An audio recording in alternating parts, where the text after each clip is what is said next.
guys, it's Anthony from the SMS5, and today I'm going to be making a cookie cake. Also, if you see me looking to the side like this, it's because I have a note of bullet points that I need to cover in this video, like the recipe, you know, yada yada yada. So today you will need butter, brown sugar, vanilla extract, an egg, flour, baking soda, and chocolate chips to make this cookie cake. Now, it's not technically a cookie cake, it's more of like a cake that you can make into a big cookie cake, but it's not, like, it won't get all crunchy and hard like normal cookies would.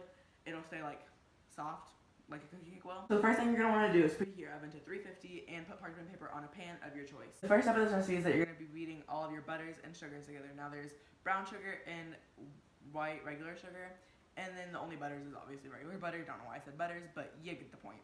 So I'm going to be using this big mixing bowl to mix everything, and then I'm going to be using a whisk, not actually an electric one, because I've never actually made this recipe before, so this can be a nice exciting experience for all of us. So try it if you haven't. I'm not a professional baker. I never bake. Literally, I burnt everything. So let's hope for the best. You can't see the bowl, but it's here. I promise I'm not just dumping everything on the counter, if you ever would have thought that. So we're going to take the butter first and just dump it in there. Hopefully it all goes in there. And it did. Okay. Then we're going to take our white sugar, dump that in there, and then also take the brown sugar and dump that in there. And then also what I'll do for each step is I'll put the the measurements of each thing on the screen, probably like right here.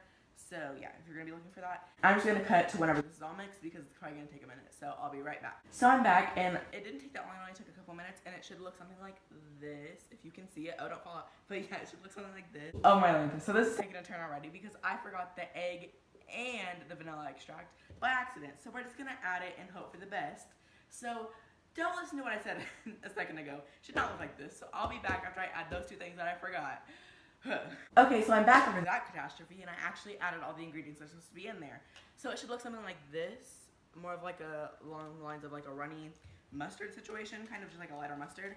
And it smells really good. So now that we've got all that correctly, we're gonna add the flour and the baking soda, and make sure to add these in slowly. Don't just dump everything and then try to mix it. Go in parts at a time. So yeah. So once you're done doing that, it should be a really thick, just like cookie dough texture, you know. And then now we're gonna add the chocolate chips. Now you're gonna take 2 cups of chocolate chips, which is a lot because it's an extremely chocolatey recipe, but it's very good. Yeah. So I'm gonna add these again. Be back. You know. Okay, so we're back. We're mixing all the chocolate chips in, and it looks really good. It looks like this, and I ended up using a spatula at the end, not a whisk. It just made the job a lot easier to like fold all the dough on top, whatever that was. But now we're gonna put it in the oven on our pan. I'll show you what pan I'm using. I'm using just a square, this baking pan, and I'm just gonna put it on here and hope for the best. But yeah, so I'll come back to you guys after I've stuck it in the oven and let it cool and all of that, and then we can keep going. I put it in the oven, I forgot to mention that you're supposed to bake it from 18 to 22 minutes or until it's slightly golden brown and, you know, cooked. But just show you I'm not a professional baker, guys. This is what mine looks like on the pan. Let's hope for the best. Now, it smells delicious and looks great. Just a little placement, not my favorite, could have done better with that, but let's hope for the best. And yeah, so like I said, I'll be back after it's cooked and cooled. And then we're gonna have a special taste tester. So let's get right into that. Okay, so this looks a little different. My bad. I took my phone off the tripod, moved the tripod a little bit. I've moved scenery a little bit. I mean, you're in the same place, but I've like moved around my house. Anyways, and cookie's done, and it looks great. Now the shaping of it, don't judge me. It's it looks a little rough, like the shape wise. You can't really see it, but you get the gist. It's not really a great square or anything. So I'm gonna cut it and put it onto this plate. So I'm gonna cut it and then I'll be right back. So I'm back, and now I cut them onto these little plates.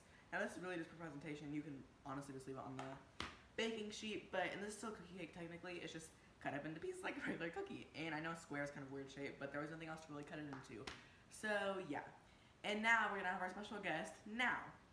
And he's here. This is my little brother MJ, and he's gonna be testing our cookies. So what cookie do you want to grab?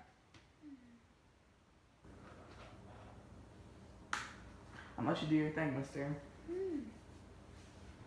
Delicious! And the reviews are in. Now, as you can see, he's back there eating the cookie because it was that good. And yeah. So thank you for watching this cooking video by me, which I'm kind of shocked I even made one because cooking is not my strong point. But as you can see, they turned out pretty okay. So yeah, and they're really good, as you can tell from him. And yeah, if you want to try this recipe, post it on Instagram with the hashtag SMSPositiveVibes. And that's all. Bye!